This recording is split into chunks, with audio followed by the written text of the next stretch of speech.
The morning sun cast long shadows across the pristine driveway of one of the most expensive estates in the county.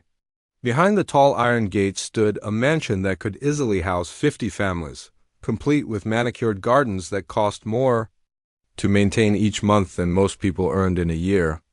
This was the home of Robert Blackwood, a man whose wealth came from generations of smart investments and a chain of successful businesses across 3 states. Robert had everything money could buy.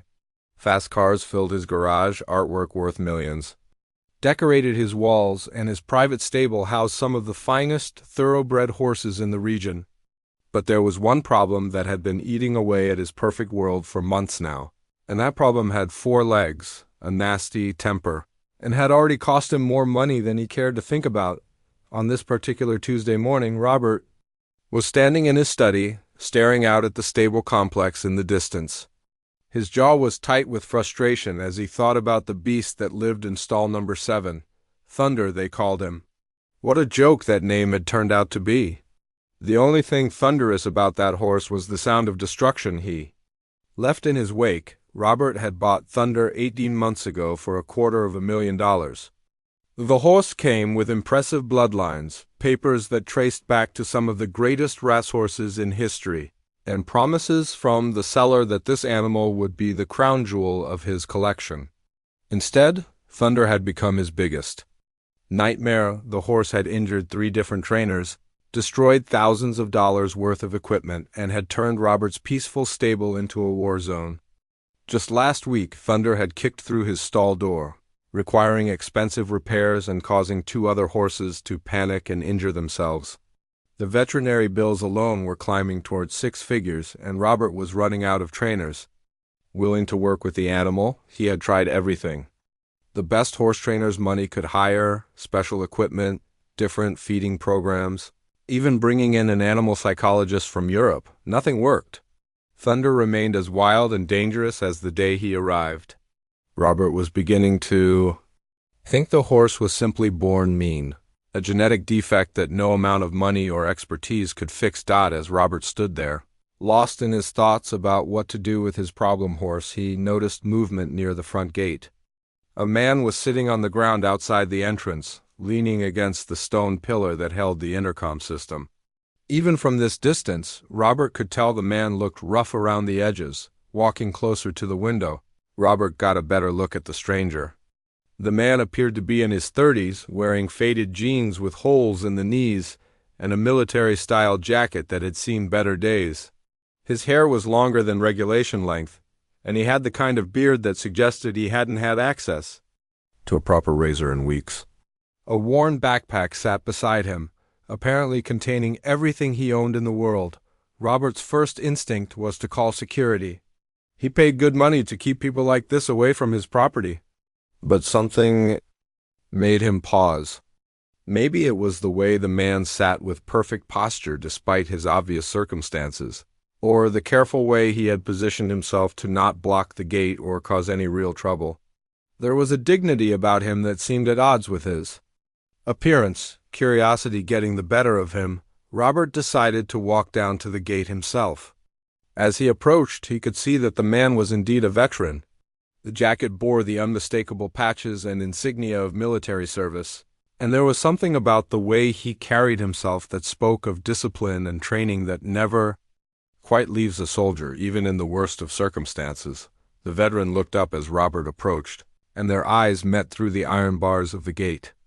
Robert saw something there that made him uncomfortable, a directness and honesty that wealthy people rarely encountered in their carefully managed worlds. These were the eyes of someone who had seen real hardship, real danger, and had somehow survived it all. "Can I help you?" Robert asked, though his tone suggested he thought it was more likely that he would be the one needing help. The veteran stood up slowly, with the careful movements of someone whose body had endured more than its fair share of punishment. "I'm sorry to bother you, sir," he said, his voice hoarse but respectful. "I was wondering if you might have any work available. I can do just about anything. Construction, maintenance, cleaning, yard work. I'm not picky." Robert studied the man more carefully. Despite his rough appearance, there was something solid about him.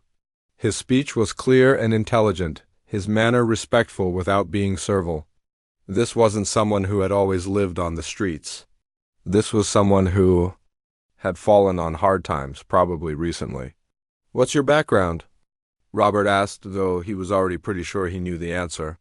"Army infantry, 3 tours in Iraq," the veteran replied without hesitation. "Got back 2 years ago.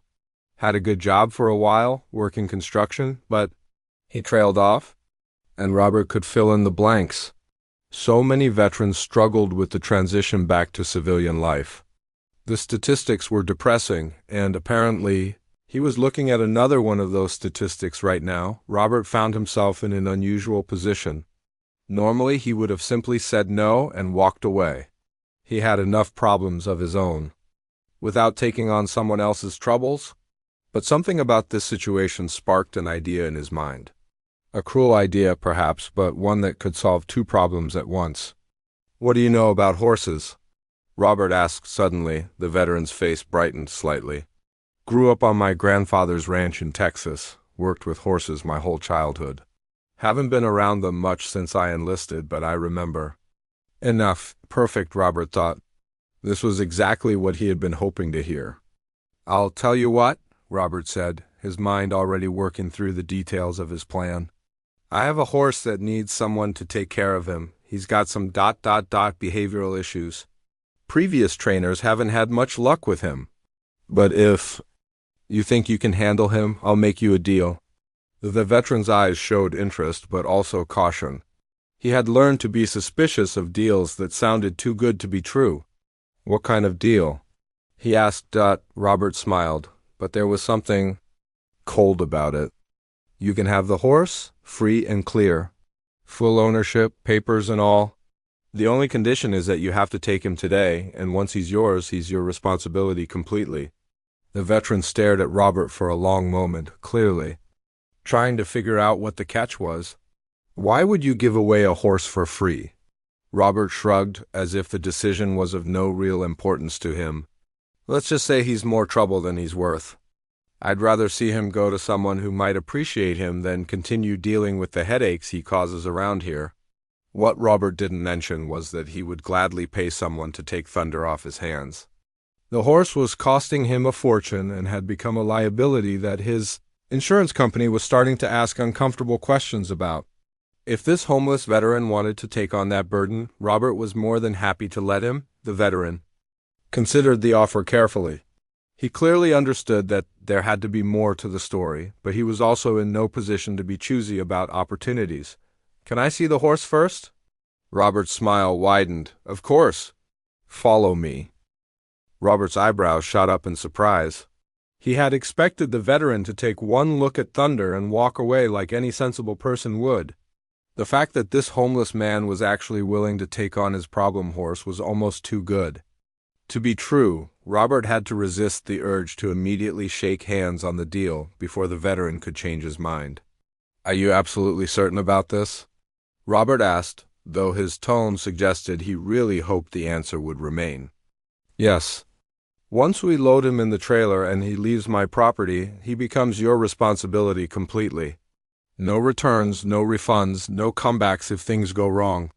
The veteran nodded without hesitation. "I understand. But I'm going to need some basic supplies to get started. A halter, lead rope, some feed to transition him to whatever I can afford. Do you have anything like that you could spare?" Robert's good mood faltered slightly. He had been hoping to get rid of Thunder without any additional expense, but the supplies the veteran was asking for were relatively minor compared to what the horse had already cost him. "Fine," he said. "I'll have my people put together a basic starter kit, but that's it." The next hour was a flurry of activity as Robert's stable workers prepared Thunder for transport. Getting the horse into a trailer was always a major production, requiring multiple people and specialized equipment. Thunder had learned to associate trailers with bad things happening to him, and he fought the process every step of the way. The veteran watched the whole procedure carefully, noting how the workers approached Thunder with obvious fear and tension. Their body language was all wrong for dealing with a frightened animal.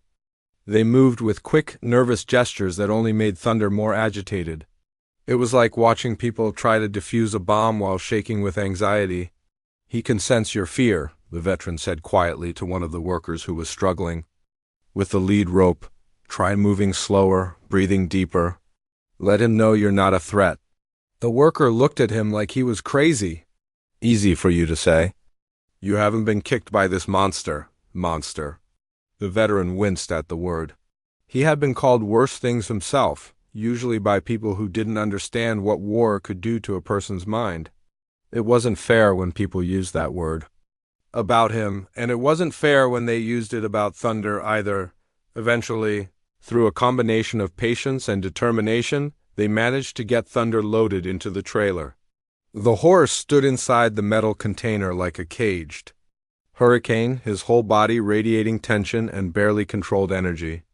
The trailer rocked slightly with his movement, and everyone involved was clearly relieved when the doors were finally secured. Robert's wife had come down from the house to watch the proceedings, drawn by curiosity about the commotion in the stable area.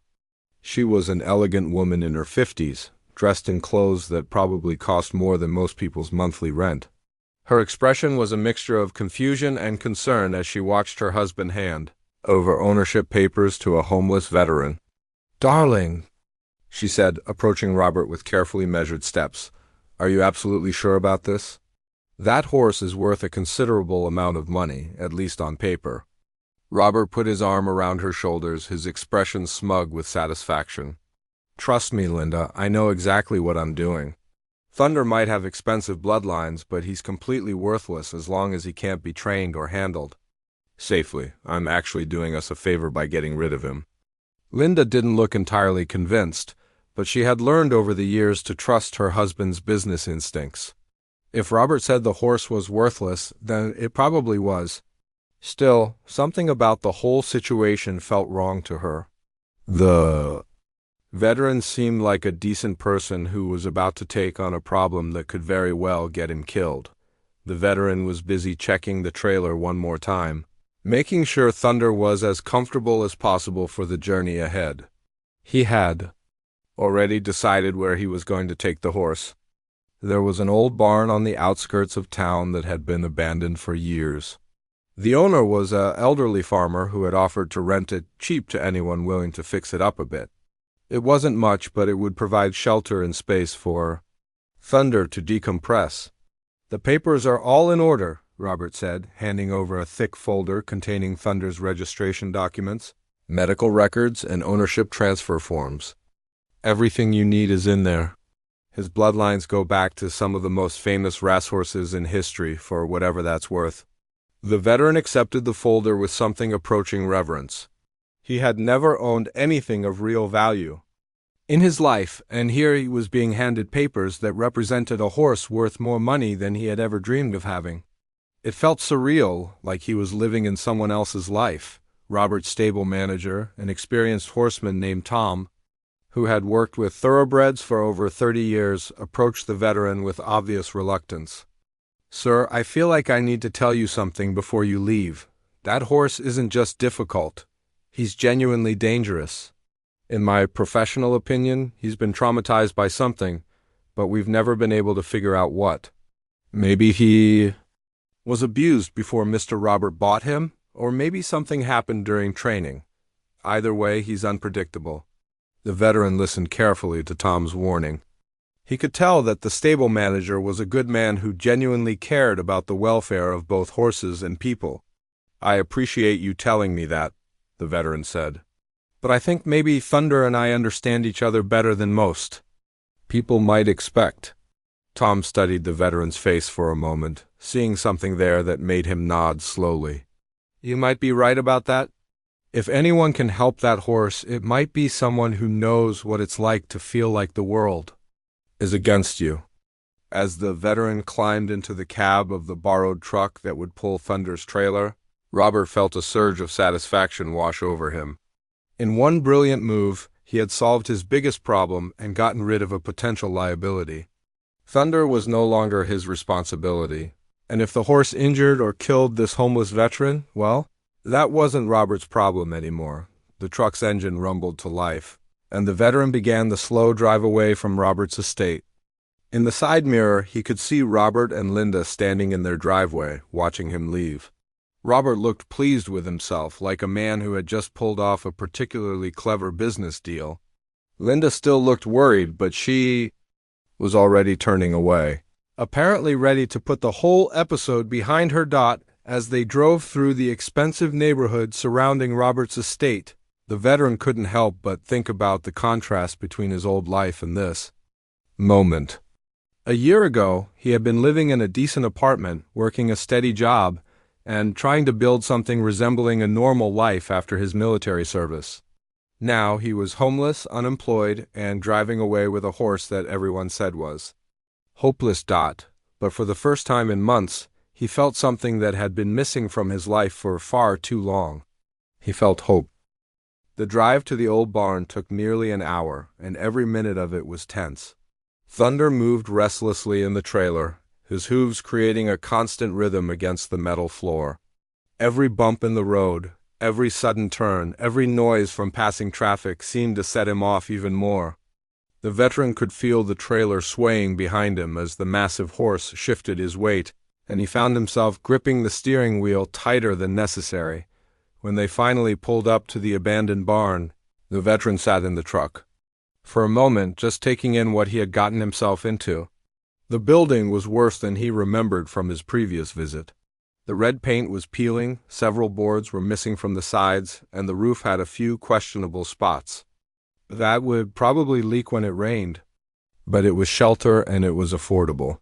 And right now, those were the only two things that mattered. The elderly farmer who owned the property, a man named Old Pete who had lived in the area his entire life, came hobbling out of his house to see what all the commotion was about.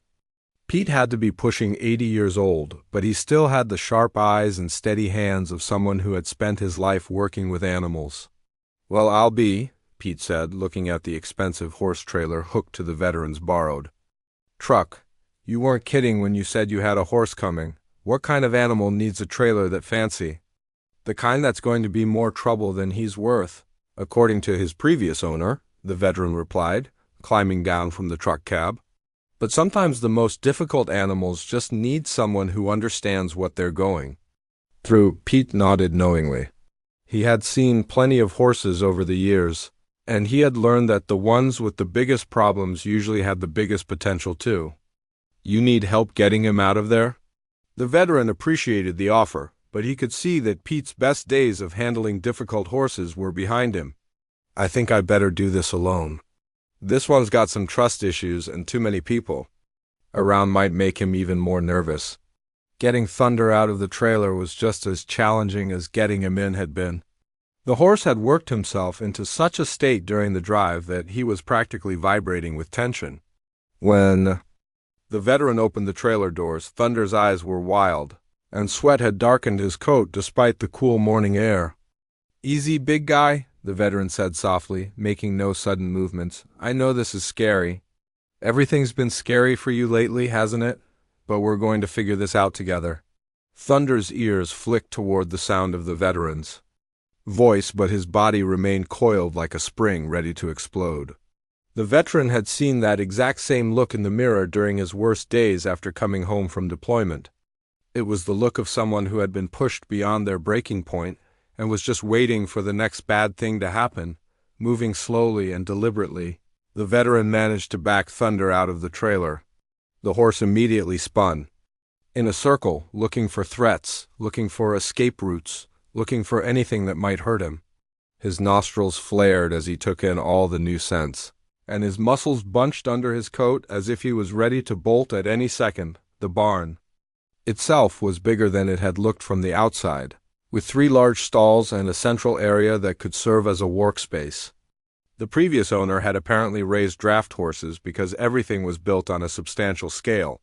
The stalls were spacious, the doors were solid, and the floor was concrete covered with years of accumulated dirt and hay. Getting Thunder into one of the stalls was another adventure entirely. The horse balked at the doorway, snorting and backing away as if the stall was a trap designed specifically for him. The veteran didn't push or pull or try to force the issue. Instead, he simply stood there, holding the lead rope loosely, and waited. "Take your time," he said quietly. "Nobody's going to hurt you here. I know you don't believe that yet, but it's true." It took nearly 20 minutes, but eventually Thunder's curiosity got the better of his fear. He took one tentative step into the stall, then another, then finally committed to going all the way in.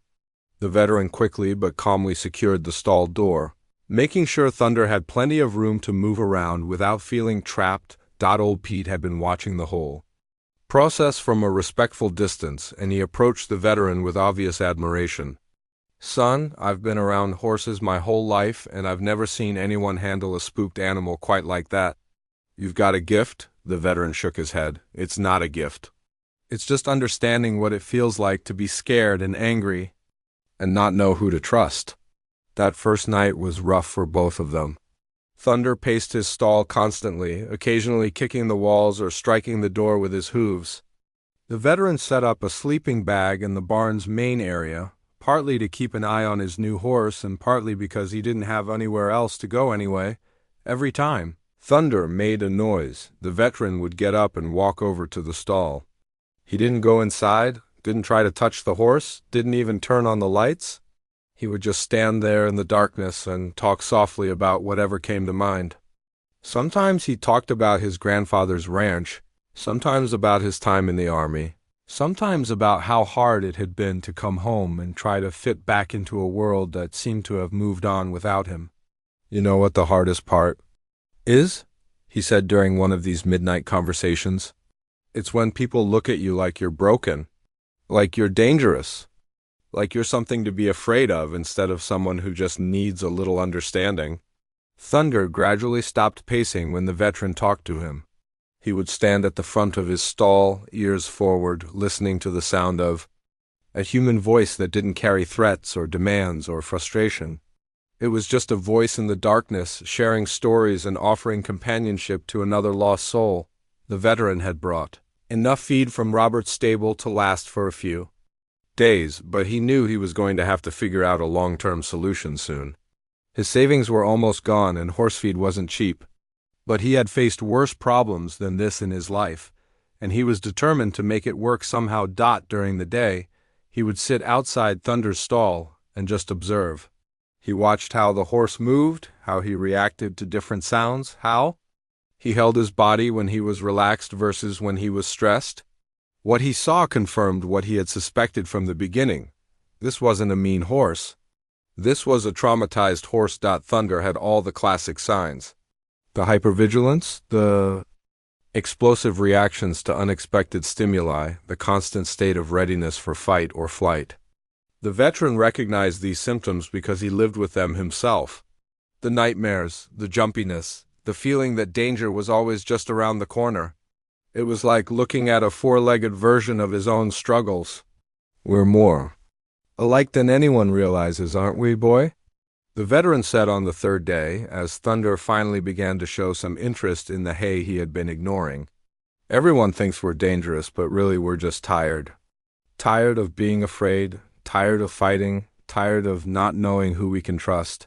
By the end of the first week, something had started to change. Thunder still jumped at sudden noises, still kicked at his stall when he got frustrated, still looked at the world through suspicious eyes. But he had stopped pacing all night. He had started eating regularly. And most importantly, he had begun to look forward to the veteran's visits. The breakthrough came on a rainy Tuesday morning, 3 weeks after Thunder had arrived at the old barn. The veteran woke up to the sound of water dripping through one of the roof leaks he hadn't gotten around to fixing yet. He had placed a bucket under the worst spot, but the steady ping-ping-ping of water hitting metal had been his alarm clock for the past hour. As he sat up in his sleeping bag, stretching muscles that had grown stiff from sleeping on the hard barn floor, he realized something was different. The usual sounds of Thunder moving restlessly in his stall were missing. Instead, there was an unusual quiet that made the veteran instantly alert. His first thought was that something had happened to the horse during the night. Thunder had been gradually calming down, but he still had episodes where his fear would take over and he would hurt himself trying to escape from invisible threats. The veteran had found him with cuts and scrapes several times, injuries from panicking and crashing into walls or doors. Moving quietly, the veteran approached Thunder's stall and peered through the bars. What he saw stopped him in his tracks. Thunder was lying down, something the horse had never done since arriving at the barn.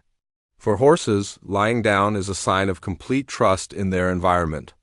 It means they feel safe enough to put themselves in a vulnerable position where they can't immediately run from danger. Thunder was stretched out. On his side, in the thick layer of straw the veteran had spread on the floor. His breathing was deep, and even, and for the first time since the veteran had met him, the big horse looked truly peaceful. His ears were relaxed, his muscles weren't bunched with tension, and there was something almost childlike about the way he was sleeping. The veteran felt his eyes welling up with unexpected emotion. After 3 weeks of patience, of sitting outside the stall talking to a horse that seemed determined to hate the world, he was finally seeing progress. Real, meaningful progress that proved Thunder was beginning to trust him, not wanting to disturb. This precious moment, the veteran quietly went about his morning routine.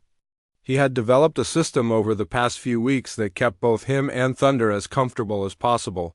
First, he would heat water on the small camping stove he had bought with his last few dollars.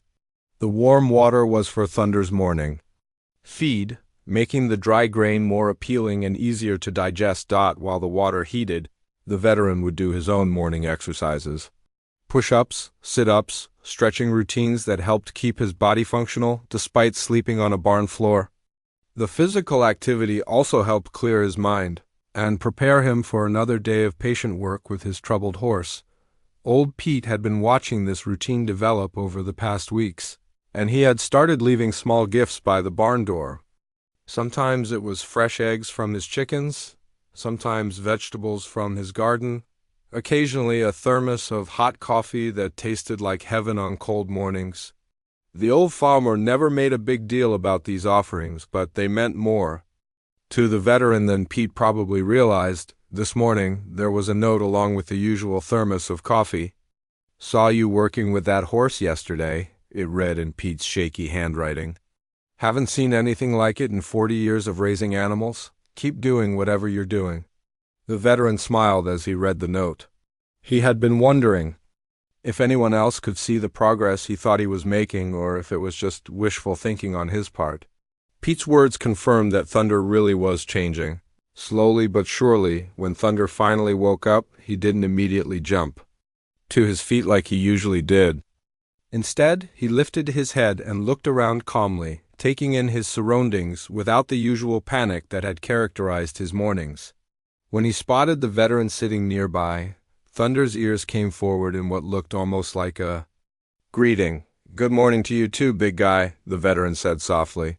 "Sleep well?" Thunder rolled onto his chest and then stood up with the fluid grace that only healthy horses possess. He shook himself off, sending bits of straw flying, then approached the front of his stall where the veteran was sitting. For the first time since arriving at the barn, Thunder lowered his head and allowed the veteran to touch his nose through the stall bars. The contact was brief, just a moment of soft muzzle against weathered palm, but it felt like a victory more significant than any medal the veteran had earned during his military service. This was trust freely given by a creature that had every reason to hate humans. It was forgiveness offered by someone who had been badly hurt and had chosen to risk being hurt again. Over the next few days, Thunder's transformation became more obvious. He started nickering when he heard the veteran's footsteps approaching the barn. He began eating his feed with genuine appetite instead of just picking at it nervously. Most importantly, he started showing interest in the world beyond his stall. The veteran had been leaving Thunder's stall door open during the day, allowing the horse to come and go as he pleased within the confines of the barn. For the first 2 weeks, Thunder had never taken advantage of this freedom, preferring to stay in the small space he had claimed as his own territory. But now he was beginning to venture out, exploring the barn with careful steps and curious eyes. The first time Thunder voluntarily approached the veteran while he was working on barn repairs, both of them froze for a moment. The veteran had been replacing some rotten boards on the far wall when he felt a presence behind him. He turned slowly to find Thunder standing just a few feet away, watching him work with obvious interest. "Well, hello there," the veteran said, trying to keep his voice calm despite his excitement. "Decided to come see what I'm up to?" Thunder snorted softly and took another step closer. He was close enough now that the veteran could smell the warm, earthy scent that all healthy horses carry. Close enough to see the intelligence in those dark eyes that people had mistaken for meanness. The veteran had learned during his grandfather's training that the best way to build trust with a horse was through routine and consistency, so he had developed rituals that Thunder could count on. Morning feed always happened at the same time. Afternoon walks around the small paddock Pete had agreed to let them use always followed the same route. Evening conversations always took place with the veteran sitting in the same spot outside Thunder's stall, but this morning felt different. This morning, Thunder was choosing to be close to him, not because of routine or food or necessity, but because he wanted to. It was a level of trust that the veteran had hoped for but hadn't dared to expect so soon. "You know what I think?" the veteran said, continuing to work on the wall while Thunder watched. "I think you're ready to start remembering what it feels like to be a horse instead of a prisoner." Thunder's ears swiveled toward the sound of his voice, and the veteran could swear he saw understanding in those eyes. Not the kind of understanding that horses have about simple commands or basic needs, but something deeper. The recognition that he had found someone who truly saw him for what he was instead of what his problems had made him appear to be. That afternoon, for the first time since Thunder's arrival, the veteran decided to try something new. Instead of their usual routine, he opened the gate to the small paddock and simply stood there holding it open. "Want to go outside?" he asked. "Real outside where you can run if you want to?" Thunder approached the open gate cautiously, as if he couldn't quite believe this was really happening. He sniffed the air beyond the fence, taking in sense of freedom he hadn't experienced in months. Then, with a grace that took the veteran's breath away, Thunder stepped through the gate and into the paddock. For a moment, the big horse just stood there, overwhelmed by the sensation of space around him. Then something wild and joyful took over, and Thunder began to run. The first time Thunder ran in the paddock, the veteran knew he was watching something special. The big horse moved with a power and grace that seemed almost impossible for an animal that had been broken down by fear and mistrust. His stride was long and smooth, covering ground with an efficiency that spoke of breeding lines going back generations to the greatest racehorses in history. Thunder ran for nearly 10 minutes straight, as if he was making up for all the months he had spent confined in small spaces with nowhere to stretch his legs properly. When he finally slowed to a trot and then a walk, his breathing was deep but not labored. This was a horse built for endurance, built for speed, built for greatness that had been hidden under layers of trauma and mishandling. The veteran had grown up around horses, but he had never seen anything quite like this.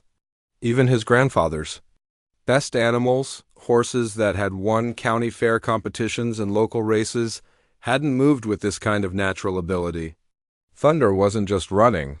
He was floating, barely seeming to touch the ground as he covered the paddock in easy, flowing strides. What made it even more remarkable was that Thunder kept looking back at the veteran as he ran, as if he wanted to make sure his human was watching, was appreciating this display of what he could really do when he felt safe enough to show it. It was like watching a master artist finally given the canvas and paints to create something beautiful. Word of Thunder's transformation had started to spread around the small community. Old Pete had mentioned the miracle horse to a few of his neighbors, and they had passed the story along to others. People were curious about the homeless veteran who had somehow tamed an animal that professional trainers had given up on. One afternoon, while Thunder was grazing peacefully in the paddock, a pickup truck pulled up to the barn. Out stepped a woman in her 60s, wearing the kind of practical clothes that suggested she spent her days working with animals. Her hair was silver gray and pulled back in a no-nonsense ponytail, and she carried herself with the confidence of someone who had earned her expertise through decades of hard work.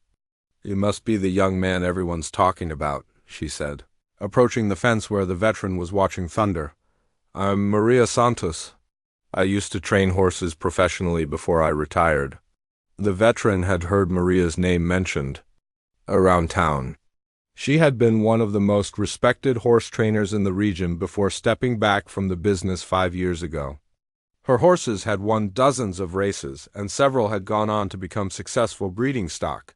If Maria Santos was interested in Thunder, that meant something significant. "I hope we're not causing any trouble," the veteran said immediately, worried that complaints might force them to leave their makeshift home. "Thunder's much calmer now than when he first arrived." Maria laughed, a warm sound that put the veteran at ease. "Trouble? Son, what you've accomplished with that horse is the opposite of trouble. It's remarkable." She leaned against the fence, studying Thunder with the expert eye of someone who had evaluated thousands of horses over her career. "That's quite an animal you've got there," she continued. "I knew his previous owner, and I saw what he was like before you took him on. What I'm seeing now is completely different. Mind if I ask how you did it?" The veteran felt uncomfortable with the praise. He hadn't done anything special, just treated Thunder like a living being with feelings instead of a problem to be solved. "I didn't really do anything. I just gave him time and space to remember who he was supposed to be." Maria nodded thoughtfully. "Sometimes that's exactly what they need. But not everyone has the patience or the understanding to provide it." She paused, watching Thunder move across the paddock with growing interest. "Has anyone ever told you about his bloodlines?" The veteran shook his head.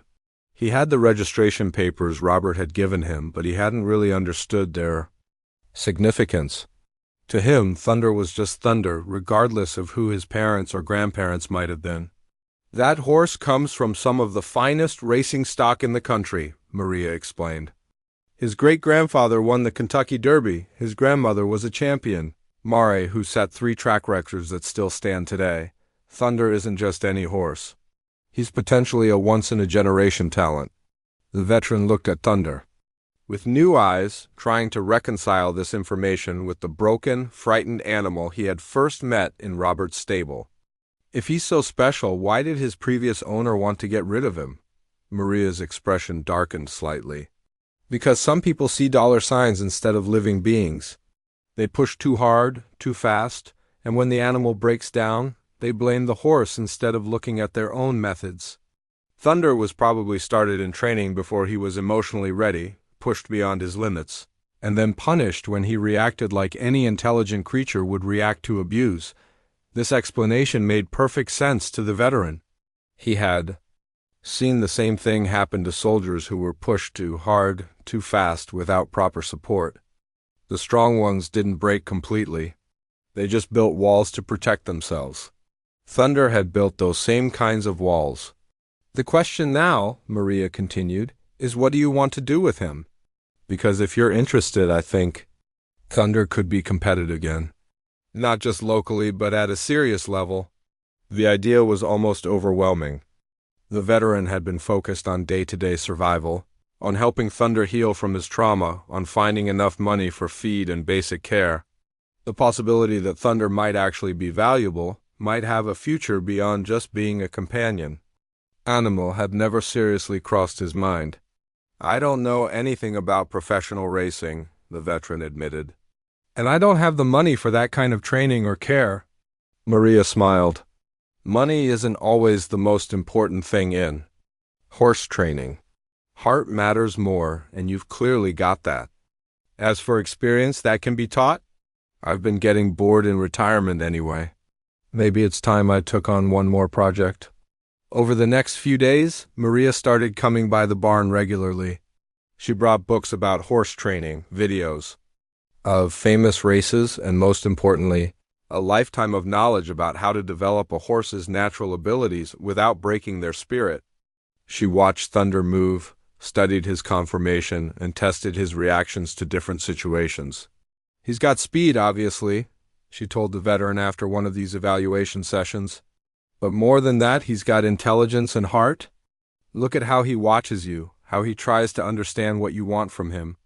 Those are the qualities that separate good horses from great ones." Maria also brought practical help. She knew feed suppliers who would provide quality grain at reasonable prices. She had connections with veterinarians who would work out payment plans for routine care. Most importantly, she had the knowledge to help Thunder develop his potential safely, without repeating the mistakes that had traumatized him in the first place. The veteran found himself caught between excitement and fear. Excitement about the possibility that Thunder might actually have a future beyond just surviving.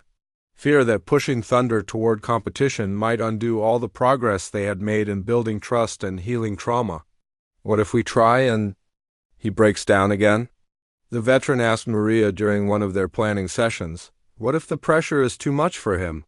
Maria considered this carefully before answering. That's always a risk with any horse, especially one who's been through what Thunder has experienced. But look at him now. He's not the same animal he was 2 months ago. He's stronger, calmer, more confident. And most importantly, he trusts you completely. That trust is the foundation everything else will be built on. She was right. Thunder had transformed from a frightened, aggressive animal into something approaching his true potential. He moved with confidence now, approached new situations with curiosity instead of fear, and looked to the veteran for guidance instead of expecting harm from every human interaction. The decision, when it finally came, felt natural and inevitable. They would give Thunder a chance to show the world what he was really capable of. Not for money or fame or recognition, but because every living being deserved the opportunity to reach their full potential. Thunder's real journey was just beginning. The morning of Thunder's first race dawned clear and cold, with the kind of crisp autumn air that made horses feel energetic and eager to run.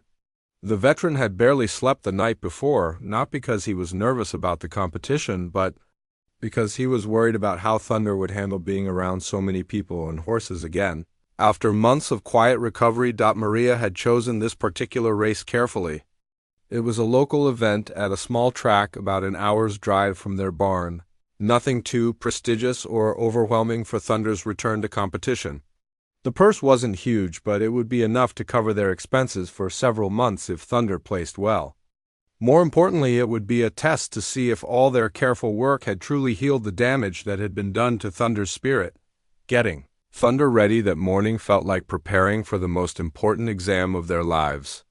The veteran had spent weeks learning how to properly groom a racehorse under Maria's guidance, and now he went through each step with careful precision, brushing Thunder's coat until it gleamed like polished leather, checking his hooves for any stones or problems, making sure his tack fit perfectly without causing any discomfort.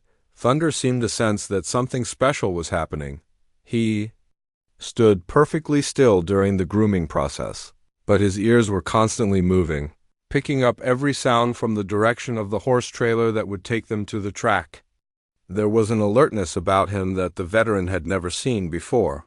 As if some deep instinct was awakening after a long sleep, old Pete had come out to see them off, bringing his usual thermos of coffee and a brown paper bag that turned out to contain sandwiches for the long day ahead.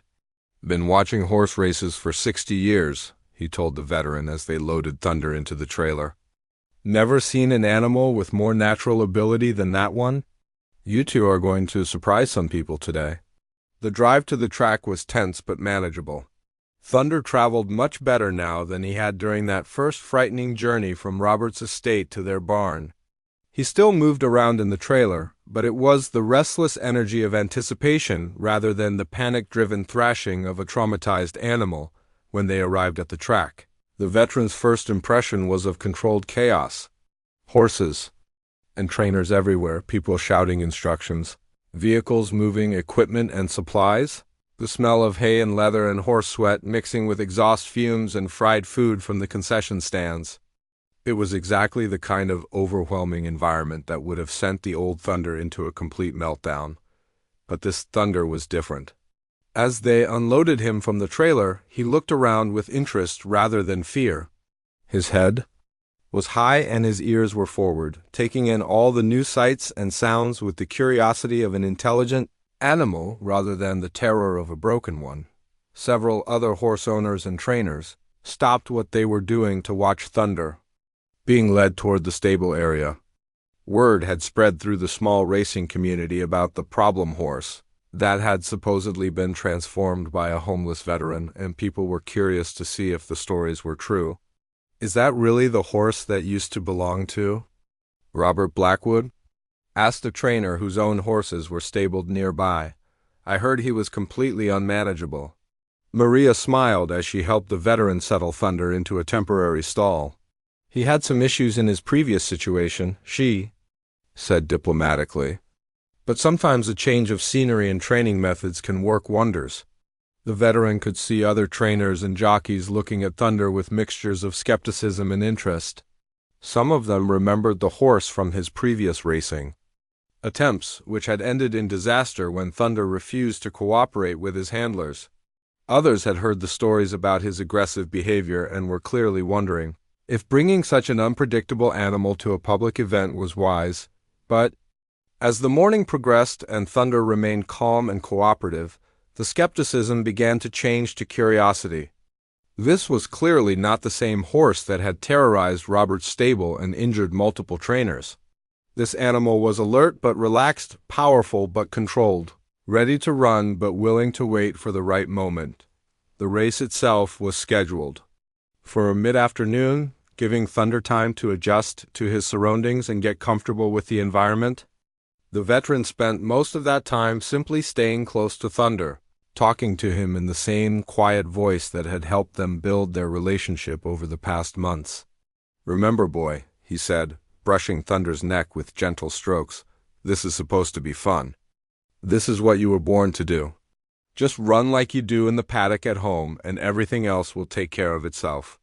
Maria had arranged for a young jockey named Danny to ride Thunder in the race.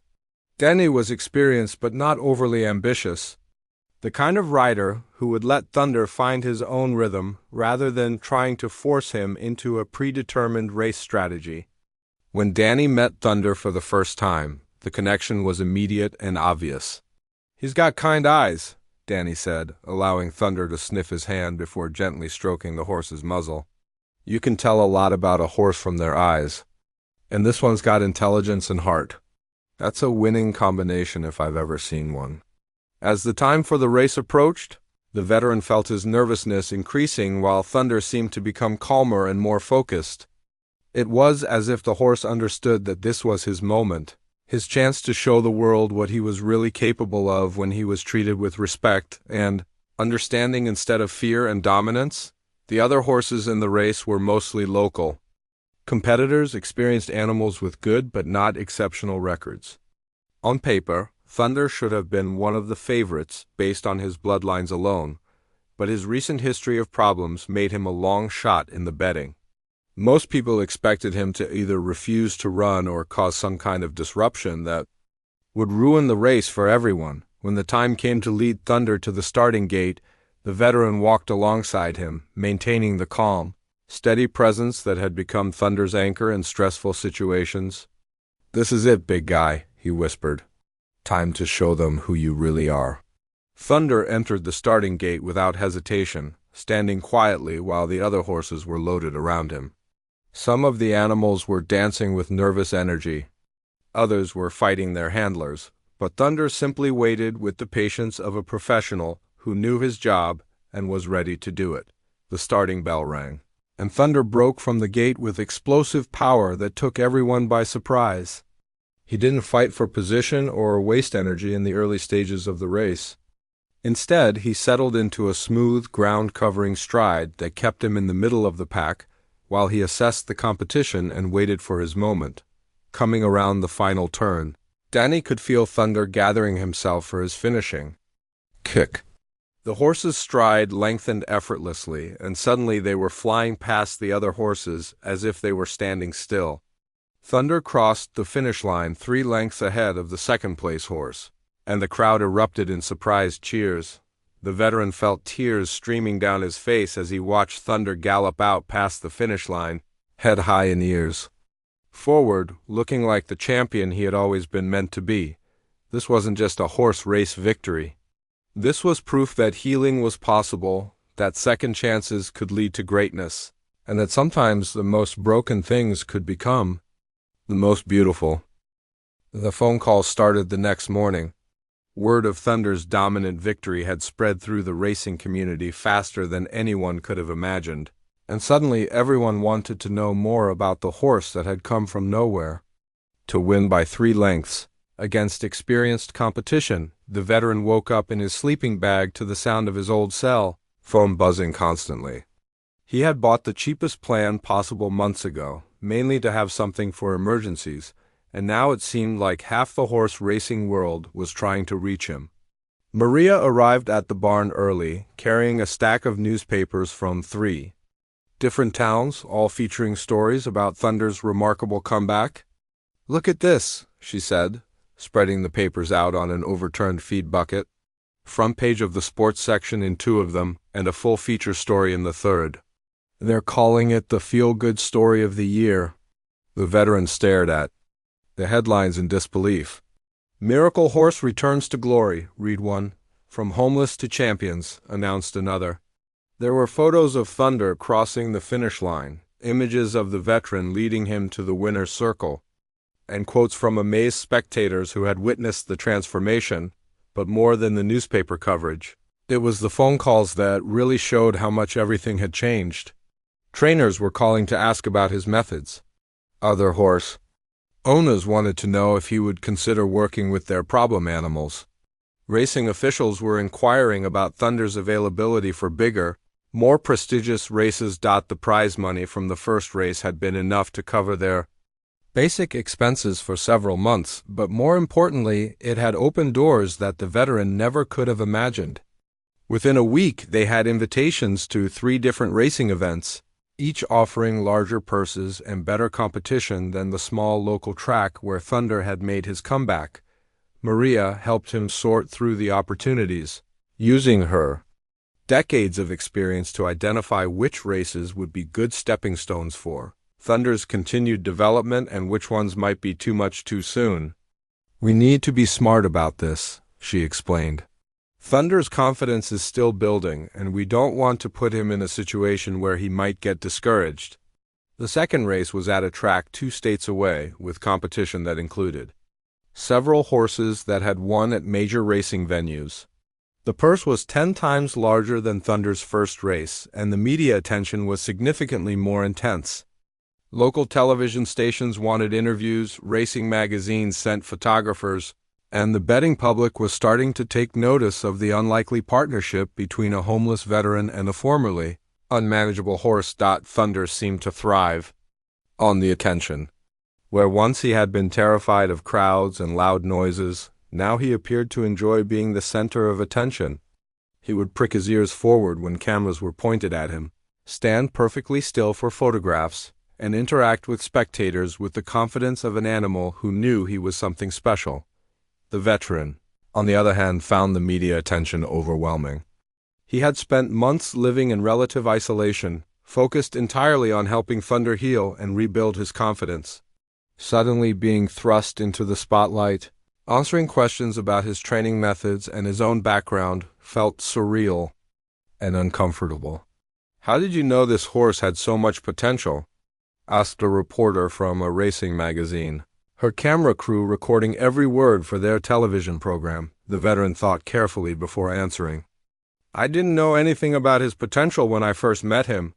I just saw an animal that was hurting and scared, and I recognized those feelings because I'd felt them myself. Sometimes helping someone else heal is exactly what you need to. Heal yourself." Thunder's second race was even more impressive than his first. He broke cleanly from the gate, settled into perfect position behind the early leaders, and when Danny asked him to run in the final quarter mile, Thunder responded with a burst of speed that left the competition far behind. He won by 4 lengths. This time, setting a new track record in the process. The prize money from the second race was enough to transform their entire situation. The veteran was able to rent a proper apartment for the first time in over a year, though he still spent most nights in the barn with Thunder. He bought a reliable truck to replace the borrowed vehicle he had been using, and most importantly, he was able to provide Thunder with the kind of high-quality feed and care that a champion horse deserved. Other horse owners began approaching the veteran with animals that had been written off as hopeless cases. a mare that had become aggressive after a traumatic foaling experience, a gelding that refused to load into trailers after a transportation accident, a young stallion that had developed such severe anxiety that he couldn't compete despite obvious talent. Working with these troubled horses gave the veteran a sense of purpose that went far beyond just Thunder's racing career. Each animal presented a different puzzle, a different combination of fear and trauma that needed to be understood and addressed with patience and empathy. The techniques that had worked with Thunder didn't always translate directly to other horses, but the underlying principles remained the same: respect, consistency, and understanding. Word of the veteran's success with difficult horses spread throughout the region. Veterinarians started referring cases to him. Professional trainers who had given up on certain animals began asking for his help. The local horse community, which had initially been skeptical of the homeless man with the dangerous horse, now recognized him as someone with rare and valuable skills. Thunder's third race was at a track that regularly hosted national-level competition. The other horses in the field included animals that had won major stakes races, and the prize money was substantial enough to change someone's life permanently. This was the biggest test yet, not just of Thunder's ability, but of whether their partnership could handle the pressure of competing at the highest levels. The veteran felt more nervous before this race than he had before either of the previous two. The stakes were higher, the competition was tougher, and there were more people watching than ever before. Television crews from major networks were covering the race, and the betting public had made Thunder one of the favorites despite his limited racing history. "He's ready for this," Maria assured the veteran as they prepared Thunder for the race. "Look at him. He knows he belongs here." She was right. Thunder carried himself with the confidence of a horse who had found his purpose in life. His coat gleamed with health, his muscles rippled with power, and his eyes showed the intelligent focus of an athlete who understood the importance of the task ahead. The race itself was Thunder's most challenging yet. The pace was faster from the beginning, the competition more experienced, and the pressure more intense. For the first time since his comeback, Thunder found himself tested by horses that could match his natural ability and determination. Coming down the stretch, 3 horses were locked together in a battle for the lead. Thunder was on the outside, a veteran stakes winner was on the rail, and a highly regarded young horse was between them. For a moment, it looked like Thunder might be beaten for the first time since his return to racing, but then Danny asked Thunder for everything he had, and the big horse responded with a surge of speed that reminded everyone watching why champions are born, not made. Thunder pulled away in the final 50 yards to win by 2 lengths, cementing his status as one of the most remarkable comeback stories in racing history. As Thunder galloped out past the finish line, the veteran felt a tap on his shoulder. He turned to see a man in an expensive suit, someone who looked vaguely familiar, but whom he couldn't immediately place. It was Robert, Thunder's former owner, and he was holding a check. Robert stood there in his $1,000 suit, looking completely out of place among the working-class crowd that filled the winner's circle. His face carried the same arrogant expression the veteran remembered from their first meeting, but there was something else there now, too. Something that looked like desperation mixed with barely controlled anger. "Congratulations on another impressive victory," Robert said, his voice carrying the forced politeness of someone trying to conduct business while swallowing their pride. "I think we need to talk." The veteran was still catching his breath from the excitement of Thunder's latest win, still processing the fact that they had just beaten some of the best horses in the region. Seeing Robert here now felt like an intrusion from a past life that he had worked hard to move beyond. "I'm not sure we have anything to talk about," the veteran replied calmly. "You gave Thunder to me, remember? Free and clear with all the papers." Robert's smile was thin and cold. "I think you'll find we have quite a lot to discuss. That check I'm holding represents a very generous offer for Thunder's return to proper professional management. More money than someone in your position has probably ever seen." Maria had been watching this exchange from a few feet away, and now she stepped forward with the protective instincts of someone who had spent decades dealing with the business side of horse racing. "And you are?" she asked, though her tone suggested she already knew exactly who Robert was and didn't think much of him. "Robert Blackwood," he said, extending his hand with the automatic confidence of someone accustomed to being recognized. "Thunder's previous owner. I'm here to discuss bringing him back to a training facility that can properly develop his obvious potential." Maria didn't shake the offered hand. "The horse seems to be developing his potential quite well where he is," she said dryly. 3 wins in 3 races, including a track record and 2 stakes victories. What exactly do you think proper management could improve?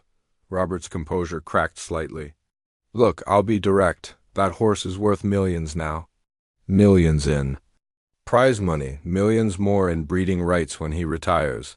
He belongs in a professional stable with professional trainers, not in some run-down barn with—" He gestured dismissively at the veteran's simple clothes and weathered appearance. "With someone who actually cares about him?" The veteran finished, quietly. "Someone who saw what he could become instead of just what he was costing you." The accusation hit home and Robert's face flushed with anger. "You have no idea what that horse cost me. Trainer fees, veterinary bills, property damage, insurance claims. I invested a fortune trying to make him competitive, and all I got was injuries and headaches." "You invested money," Maria said, her voice sharp with contempt. "He invested time, patience, and understanding." Guess which approach actually worked? A small crowd had gathered around their conversation, drawn by the obvious tension and the sight of an obviously wealthy man confronting the veteran who had become something of a local celebrity. People were whispering to each other, pointing, and a few had pulled out their phones to record what was happening. Robert realized he was losing control of the situation and tried a different approach. "Listen," he said, his voice dropping to what he probably thought was a reasonable tone. "I'm prepared to offer you $2 million for Thunder, cash, today. That's more money than you'll see in 10 lifetimes. And you can walk away knowing you've been fairly compensated for your efforts." The veteran looked at Robert for a long moment, studying the man who had so casually discarded a living being when it became inconvenient. "You really don't understand, do you?" he said finally. "This was never about money for me." "Everything is about money," Robert shot back. "Don't be naive. You can take this check, buy yourself a nice house, a new truck, set yourself up for life. Why would you choose to stay poor when you could be rich?" Thunder had been standing quietly during this conversation, but now he moved closer to the veteran, as if sensing the tension and offering his support. The big horse nuzzled the veteran's shoulder gently, a gesture of affection and loyalty that spoke louder than any words could have. "Because some things are more valuable than money," the veteran said, reaching up to stroke Thunder's neck. "This horse didn't just save his own life when he learned to trust again. He saved mine too. We're partners now, and partners don't abandon each other when things get difficult." Robert's patience finally snapped completely. "You're making a mistake," he said, his voice rising loud enough that people throughout the winner's circle could hear him. "That horse belongs in a real stable with real professionals. You're just a homeless veteran playing with animals you don't understand. This fantasy of yours is going to end badly, and when it does, don't come crawling back to me." The insult hung in the air like a physical blow, and the veteran felt his own anger rising for the first time in the conversation. But before he could respond, Maria stepped between them, her eyes blazing with fury. "That homeless veteran has accomplished more with one difficult horse than you managed with unlimited resources," she said, her voice carrying clearly across the crowd. "He took an animal you had written off as worthless and turned him into a champion. He did it with patience, skill, and heart, qualities that apparently can't be bought with all your money." Robert looked around and realized that the crowd was not on his side. People were nodding in agreement with Maria's words, and more than one person was glaring at him with obvious disapproval. His attempted power play had backfired spectacularly, turning him into the villain in a story where the veteran and Thunder were clearly the heroes. "Fine," Robert said, stuffing the check back into his jacket pocket. "Keep the horse, but don't come crying to me when you realize you're in over your head. Professional racing is a business, not a charity case, and eventually reality is going to catch up with you." He turned and stalked away, pushing through the crowd with the barely controlled fury of someone who had just been publicly humiliated. Several people actually applauded as he left, and the veteran heard more than one comment about rich jerks who think they can buy anything. 6 months later, Thunder qualified for the most prestigious race in the region, with a winner's purse that dwarfed anything he had competed for before. The media attention was intense, with national television coverage and reporters from major racing publications documenting every aspect of Thunder's remarkable journey from discarded problem horse to serious championship contender. The veteran, now recognized as one of the most innovative horse trainers in the country, had used Thunder's prize money to establish a proper training facility. But this wasn't just any stable. It was a place specifically designed to help troubled horses and struggling veterans find healing through working together. The program had attracted attention from veterinarians, psychologists, and military support organizations. Veterans dealing with PTSD worked alongside horses that had their own trauma histories, and both species seemed to benefit from the partnership. The waiting list for the program stretched for months, and funding requests were pouring in from organizations that wanted to replicate the model. Thunder had become more than just a successful racehorse. He had become a symbol of hope, proof that healing was possible no matter how badly someone had been broken. His story inspired countless people who were dealing with their own struggles, showing them that second chances could lead to extraordinary outcomes. On the morning of the championship race, the veteran stood in Thunder's stall, brushing the champion's gleaming coat while reflecting on the journey that had brought them to this moment. 2 years ago, he had been sleeping in doorways, struggling with nightmares and flashbacks, convinced that his best days were behind him. Thunder had been a dangerous, aggressive animal that no one wanted to deal with. Now they were preparing for the biggest race of their lives, surrounded by a team of people who believed in them and supported their mission of helping others heal. The abandoned barn where they had started their partnership had been transformed into a state-of-the-art facility that was changing lives every day. Thunder nuzzled the veteran's shoulder, the same gesture of affection he had offered during that confrontation with Robert months earlier. But now it carried even deeper meaning. It was a reminder that the most valuable things in life couldn't be bought or sold. They had to be earned through patience, dedication, and love. As they walked toward the track for the most important race of Thunder's career, the veteran smiled at the irony of their situation. Robert had tried to give him the worst horse as a cruel joke, expecting them both to fail spectacularly. Instead, he had given him the greatest gift imaginable, a partner who had helped him rediscover his own worth and purpose. Thunder crossed the finish line that day as a champion, but both he and the veteran knew they had already won the most important victory of their lives. They had found each other when they needed it most, and together they had proven that sometimes the most broken things could become the most beautiful.